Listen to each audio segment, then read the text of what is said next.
Yo, what's good, everybody? Thank you for tuning in to another Tyler Perry Sisters review trailer breakdown. This is season 5, episode 14, entitled Fair Game. The synopsis is Zach makes Karen an offer that she can definitely refuse. Fatima is finally forced to come clean, and she and Karen face off at the townhouse where Andy and Zach are present. If this is your first time coming to my channel, welcome.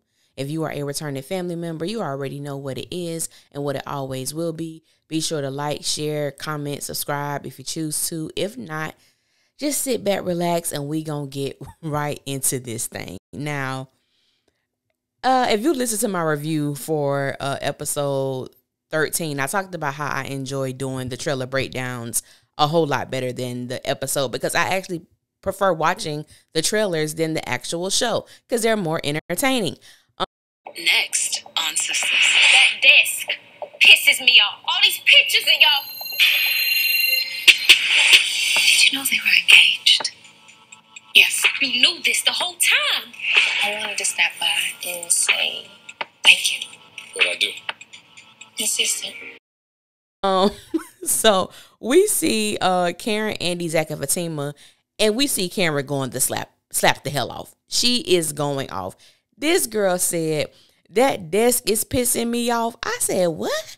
And then she was like, all these pictures of y'all. Then Karen sees the engagement ring that I believe that is intentionally placed on one of their shelves in the den or the living room, whatever you want to call it. Fatima's character is a Virgo. I'm a Virgo. And we could be petty as hell. I do not believe that that ring was just sitting there out of sheer coincidence. Fatima put that there so that Karen could see it. Because I know something of value like that, if I didn't want anyone to see it, it would have been in its ring box. Fatima did that on purpose. But I'm going to let that go until we get to the episode and I have more, you know what I'm saying, evidence. But anyway, I said, Lord, when Karen saw that ring, I just know her heart sank into her damn stomach. And I am so curious as to what led to this blow up. What was said? How did we get here? Because when we ended off in episode 13, Karen appeared to be cool, calm, and collected. I'm not saying that she wasn't a bit agitated or irritated or whatever the case may be, but sis wasn't acting, like she had a really big problem. You know what I'm saying? So I'm like, what the hell happened that we're here? That's really all I want to know. And I'm like, Karen, what did the desk do to you, sis? That girl said, that desk is pissing me off.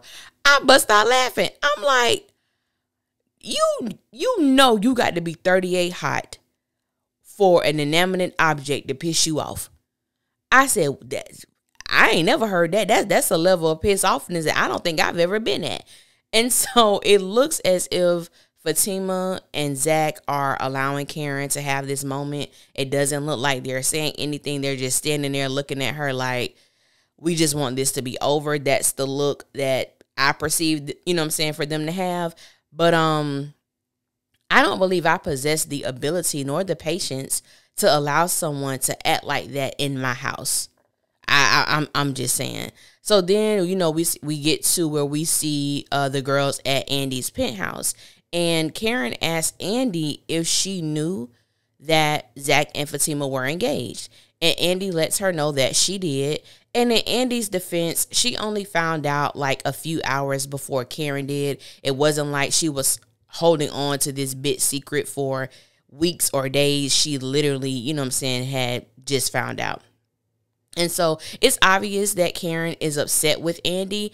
And I can understand that from Karen's perspective. However, I believe that Karen expects a certain level of loyalty from Andy that Andy isn't willing to give. I don't even believe that Andy is capable of giving because I don't believe Andy knows how to be a friend. I think Andy knows how to get what she wants. Andy is so all about self that I just think for some things she is completely oblivious to. And even though she has made remarks to Karen and Fatima about not wanting to be put in the middle and so on and so forth, she still allows herself to be placed in that position because she is not definitive on being a friend to either one of those women. So I wouldn't tell Andy anything.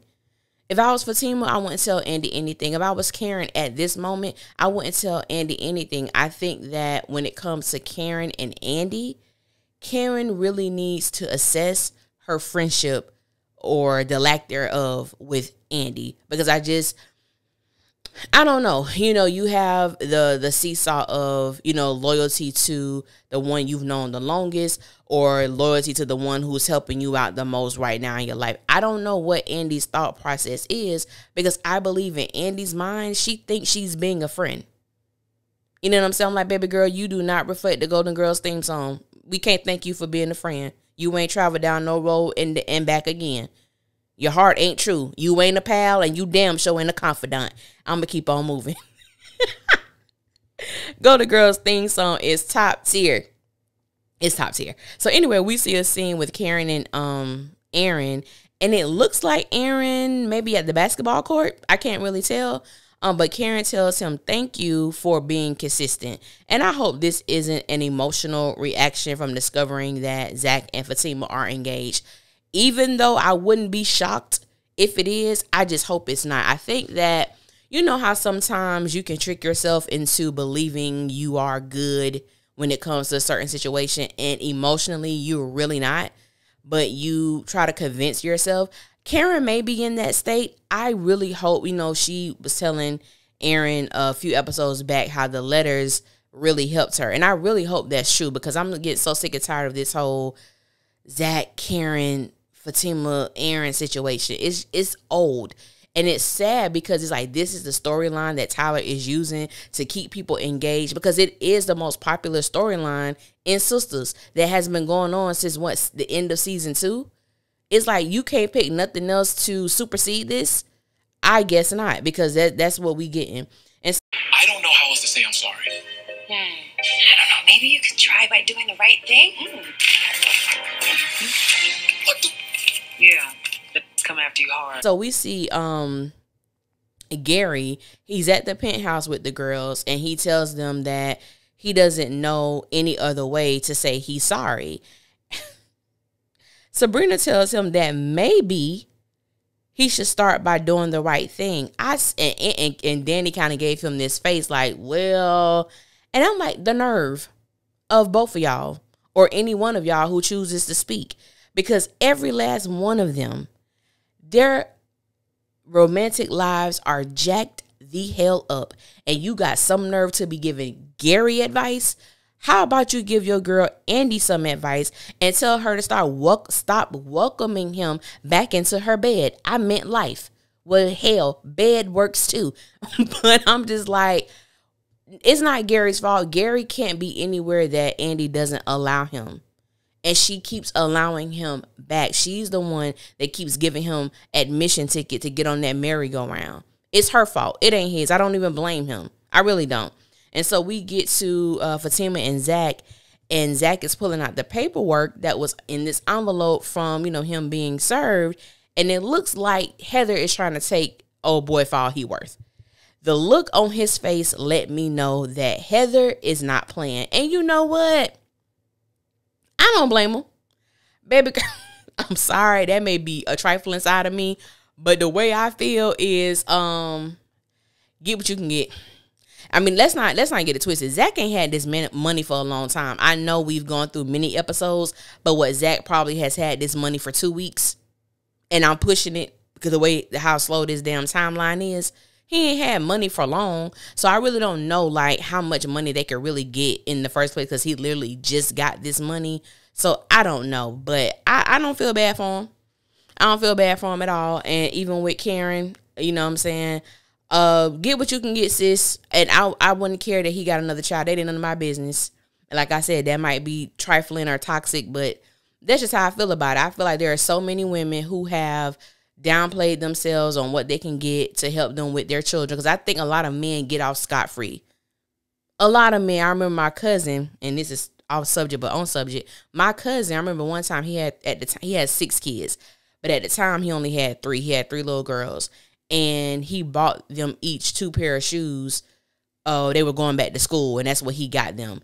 And he was so happy, and he expected me to be so happy that he got them some name brand shoes. And I'm looking at him like, So that ain't nothing compared to what their mother has to do every single day. She doesn't get the option to stop. So you buying them 2 pair of shoes don't mean a damn thing to me when I'm being raised by a single mom with 4 children.